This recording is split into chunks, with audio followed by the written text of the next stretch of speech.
As News.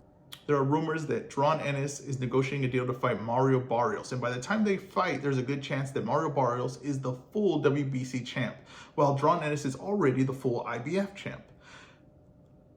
At that point, if Terrence Crawford moves up and drops all the belts, then Stanionis would be the WBA champ. Now, all three guys are under the same umbrella. You would have unification between Mario Barrios and Ennis, and then you would have Stanionis there available to face the winner.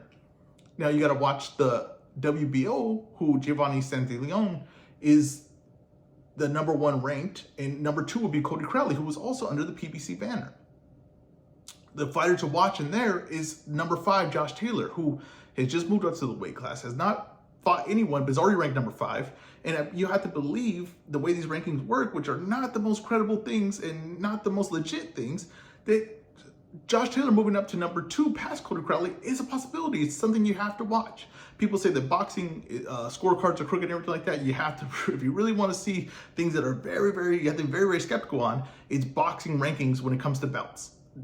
But if Cody Crowley stays at #2 and him and Santillon becomes a bidding war, that's a fight that would be very interesting because that could lead to an undisputed. And you would have to, I would personally favor Ennis to win any of those matchups versus all those champions and be able to kind of streamline to undisputed. It's very important on what happens to WBO going forward, and it's very important to watch what Terrence Crawford does. I imagine that he's moving up for the next fight, whether it's Canelo or whether it's Earl Spence, but we have to see it play out. But there's a good chance that this all lines up pretty nicely for Ennis to become undisputed, or at least one of the champions on there to have availability to become undisputed, which is kind of hard in this era where a lot of people are under different banners and spread out.